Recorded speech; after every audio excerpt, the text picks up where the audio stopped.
Assalamualaikum warahmatullahi wabarakatuh. Perkenalkan, nama saya Salsabella Elvidiana.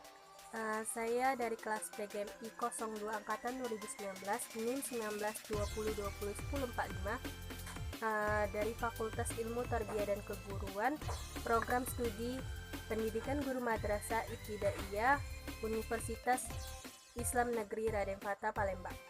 Baiklah, di sini saya akan membuat video mengenai materi keluarga sejahtera dalam Islam. Video materi ini saya buat untuk memenuhi tugas akhir semester dari mata kuliah Pendidikan Agama Islam MI, di mana dosen pengampunya adalah Bapak Miftahul Husni MPDI. Langsung saja saya akan menjelaskan mengenai keluarga sejahtera dalam Islam. Makna dan definisi dari keluarga sejahtera.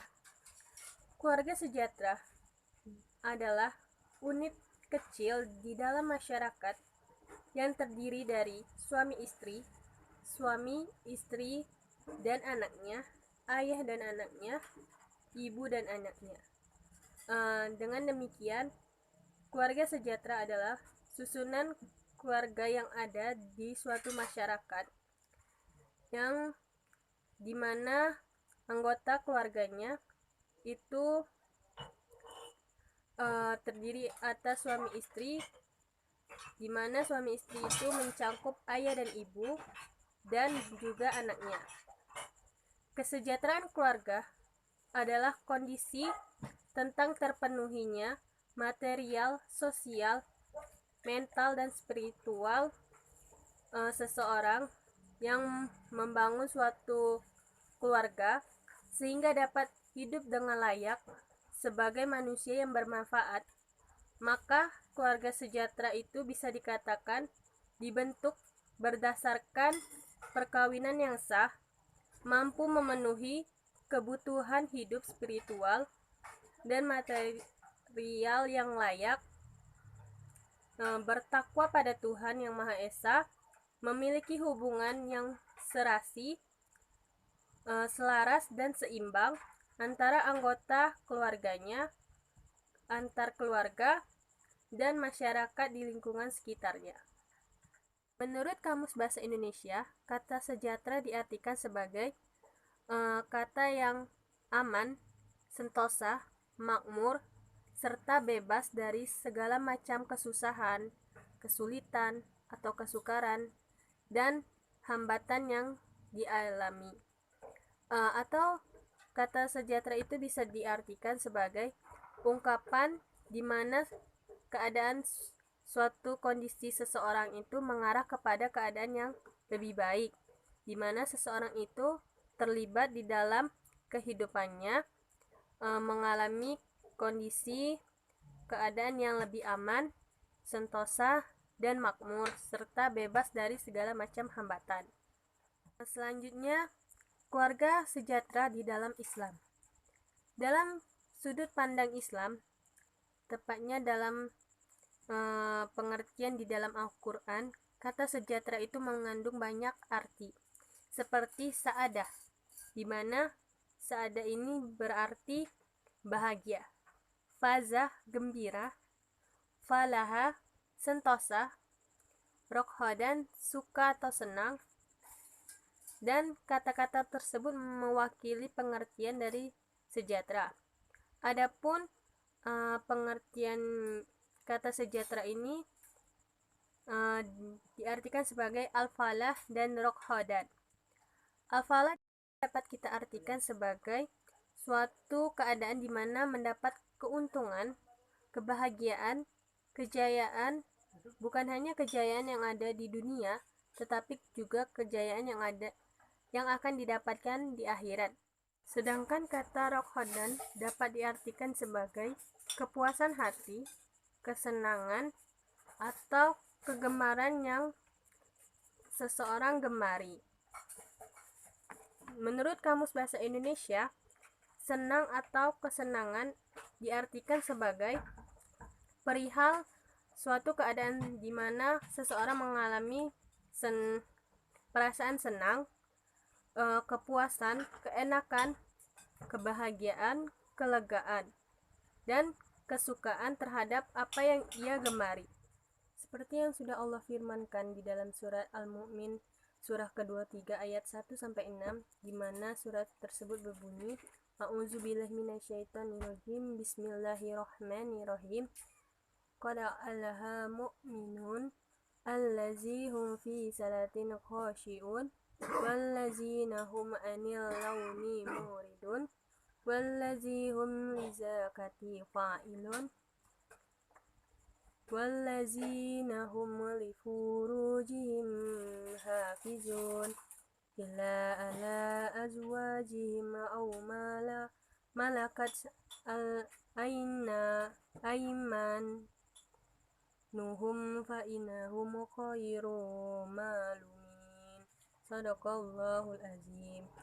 Di mana artinya, sesungguhnya beruntung orang-orang yang beriman, yaitu orang-orang yang khusyuk dalam sembahyangnya, dan orang-orang yang menjauhkan diri dari perbuatan dan perkataan yang tiada berguna, dan orang-orang yang menunaikan zakat, dan orang-orang yang menjaga kemaluannya, kecuali terhadap istri-istri mereka atau budak yang mereka miliki.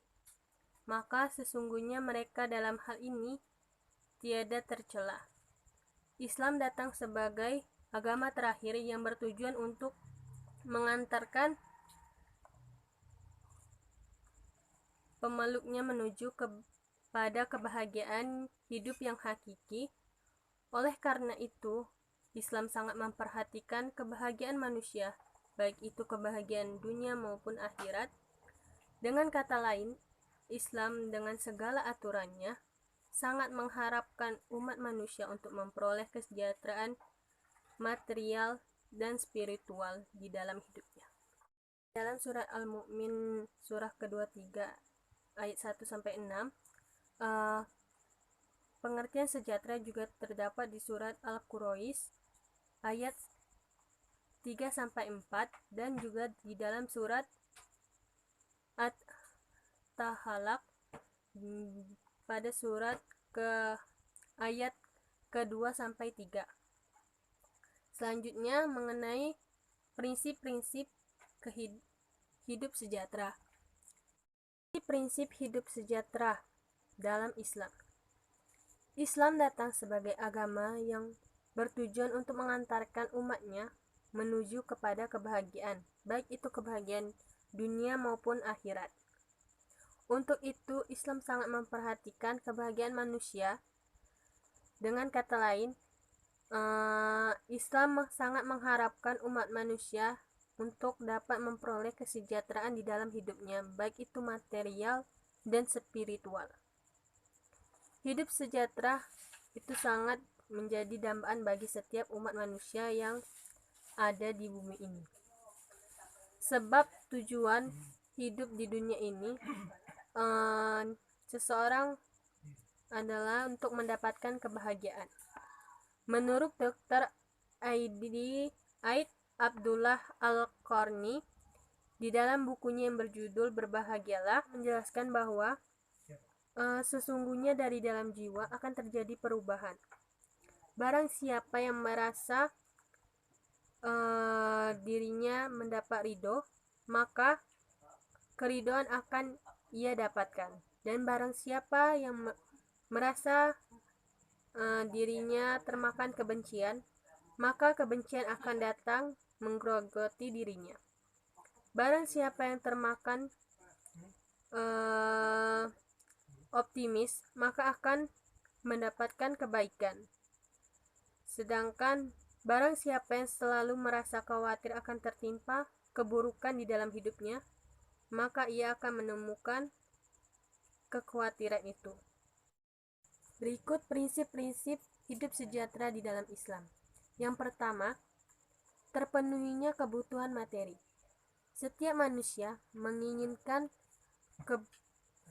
kehidupan yang berkecukupan agar kebutuhan hidupnya dapat terpenuhi dan mendapatkan kebahagiaan di dunia. Seperti yang Allah firmankan di dalam surat Al-Baqarah ayat 58, yang artinya, dan ingatlah ketika kami berfirman Masuklah kamu ke negeri ini, Baitul Maqdis, dan makanlah dari hasil buminya, dan banyak lagi enak di mana yang kamu sukai.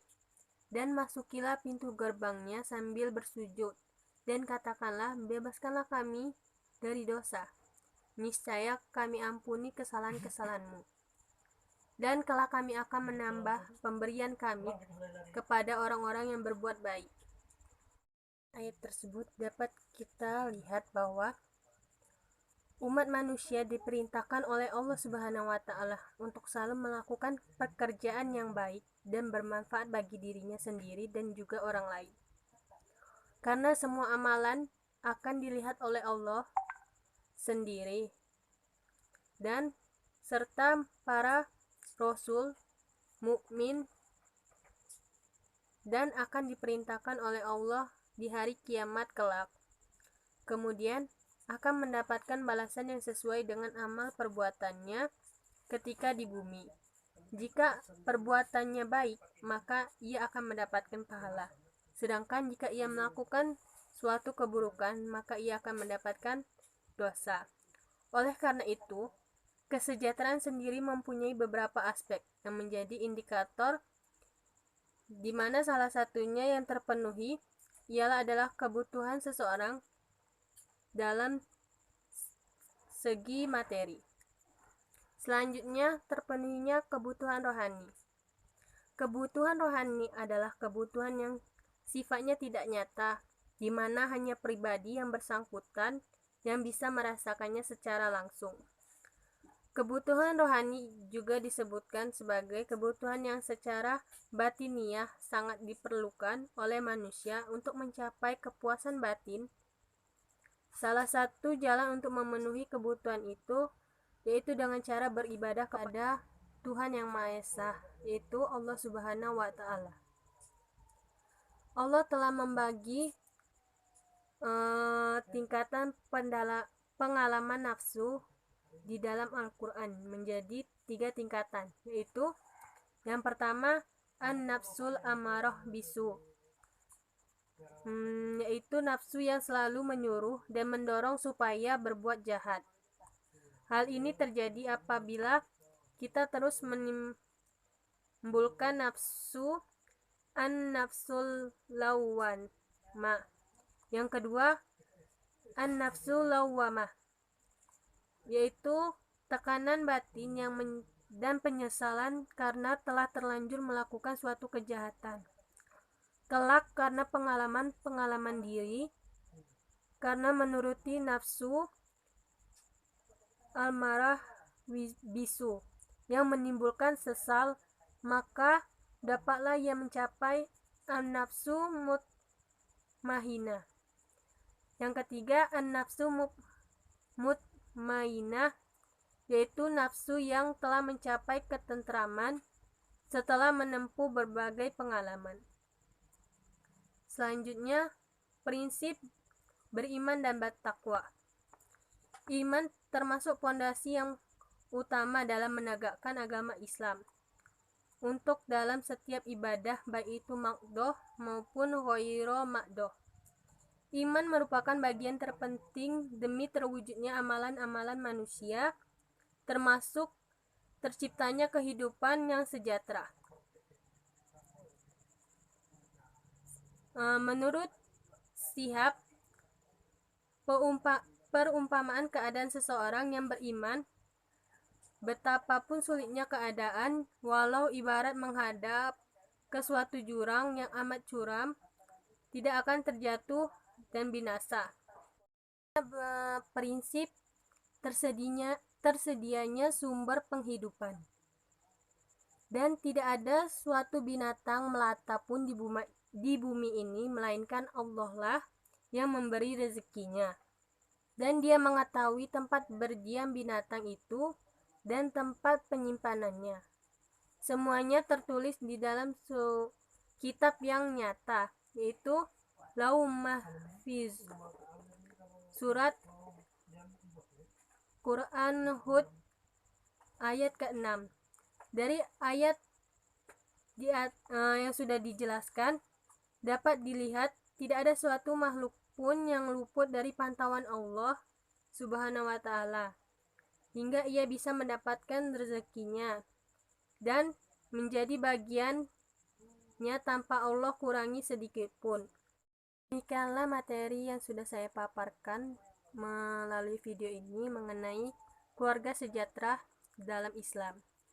Jadi dapat disimpulkan bahwa keluarga sejahtera yaitu suatu unit yang memiliki susunan anggota keluarga yang utuh, di mana ada suami, istri, dan anaknya. Suami istri mencakup ayah dan ibu dan juga keluarganya.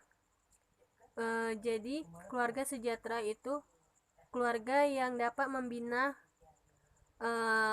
keluarganya sendiri dalam menuju keadaan yang lebih baik, yang tentram, aman, dan makmur, serta terbebas dari segala kesusahan, kesukaran, dan lainnya. Keluarga sejahtera juga harus didasari pada perkawinan yang sah dan mampu dalam memenuhi segala kebutuhan yang akan dihadapi nantinya. Sekian materi mengenai keluarga sejahtera yang sudah saya paparkan. Apabila terdapat kesalahan dalam penyampaiannya, saya memohon maaf. Kepada Allah saya mohon ampun. Saya akhiri video materi ini dengan melafazkan hamdalah, dan terima kasih telah menyaksikan video materi pemaparan dari saya. Saya akhiri, wabillahi taufiq wal hidayah. Wassalamualaikum warahmatullahi wabarakatuh. Sekian dan terima kasih.